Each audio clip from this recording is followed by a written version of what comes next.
冷静に生きるということについて考えてみた。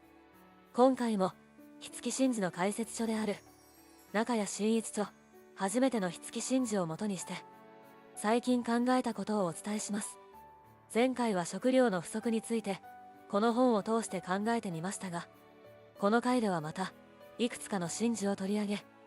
冷静に生きることについて考えていきたいと思います。この本は素人にはまず読めない火付真嗣を著者が分かりやすく平易な文章で人生訓や食や健康、また神様、あの世とご先祖など人間を取り巻く世界についてを対極的に書き下しまとめてくれています。これは決して精神世界一辺倒に生きると言っているわけではなく、現実世界に生きる私たちにとって大切な心構え、エッセンスです。見た目のきらびやかさや経歴の華やかさだけで判断するのではなく、自分の考えをしっかりと持って、その上で冷静に多角的に物事を見る習慣を身につけるべきと教えてくれているようでもあります。冷静に多角的に物事を見るということは、一つの大きな流れに身を任せ流されることではなく、自分の考えをしっかり持っていることであり、そのおかげで冷静に考えられ、ブレずに生きることができるということだと私は思っています。真嗣71、霊的良識は神事や進展によって、また体験によって養われます。また高度な科学書も参考となるものです。科学をバカにしてはなりません。スピリチュアルばかりに頼らないで生きるということは、目の前の現実から逃げないことだと思います。今自分が生きているこの世の中の社会、科学をはじめ実学を学ぼうとすることが現実と向き合うこと、そしてそのサポートとして存在するのが精神世界、スピリチュアルだと私は考えています。実学としての知識が乏しいと、気象現象や見えないはずのことを当ててみせたりなどの大勢の耳目を集めやすい目の前のピカピカキラキラしたイリュージョン、パフォーマンスに騙されがちです。本当に自分のためと思うなら、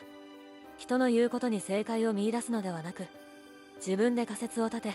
その上で他の人の意見を聞くという姿勢が大切だと考えています。自分で考えの枠組み、概念を持たないと、いろいろな人の言うことに翻弄され、ずっと不安なまま過ごすことになってしまうからです。真嗣75、霊覚者や行者の中には奇跡的なことや非常識な行動をする者がよくいます。一般の人間はそれに騙されることがよくありますが、いずれも低級霊の仕業なのです。精神に奇跡はありません。奇跡がないことが大きな奇跡なのです。奇跡する者は滅びます。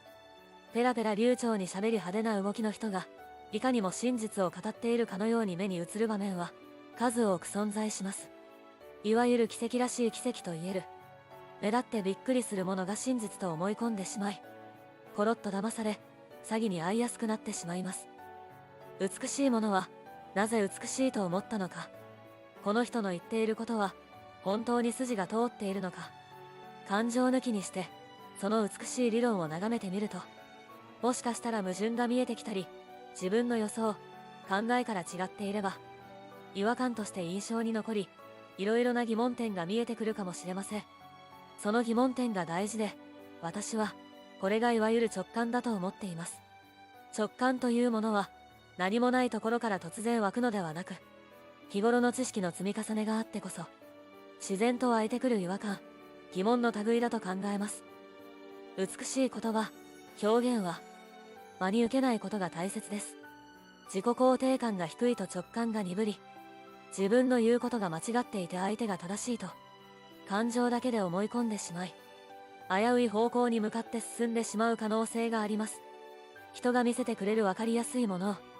これこそが奇跡だと信じるのではなく、自分の直感に当てはまるしっくりくる静かな事象があれば、それが奇跡なのでしょう。ギリギリのところで救われたと例えることもできるかもしれません。やはりコツコツ知識を身につけていくことと並行して、自分に自信をつけ自己肯定感を高めていくことがブレずにいられることなのだと思います。真嗣80、抜粋。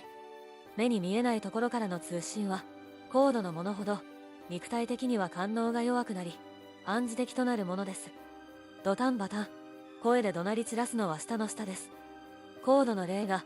直ちに肉体人に感応することはなく、それぞれの段階を経て感応するものであることを忘れてはなりません。下級霊は現実界と紙一重のところに住んでいるので、その感応は極めて強く、いかにももっともらしく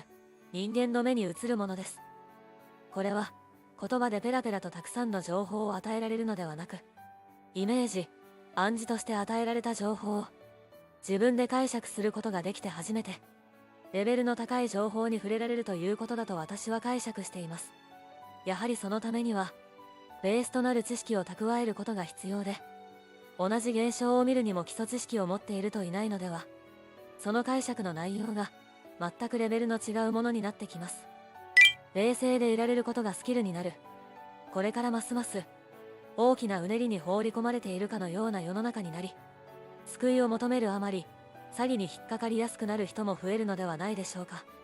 これはお金や物を巻き上げられることばかりではなく、大きな世論に飲まれることも含みます。ますます冷静にいられることが技術としての大きな意味を持つ世の中になっていくと私は思っています。救われたいと思ったところでまず立ち止まり、なぜ救いを求めたくなったのか、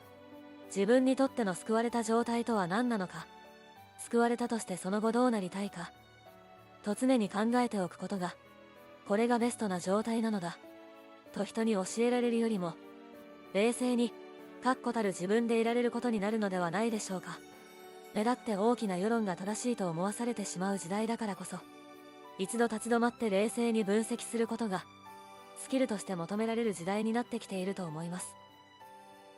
最後までご視聴いただきありがとうございました。ぜひ高評価とチャンネル登録をよろしくお願いいたします。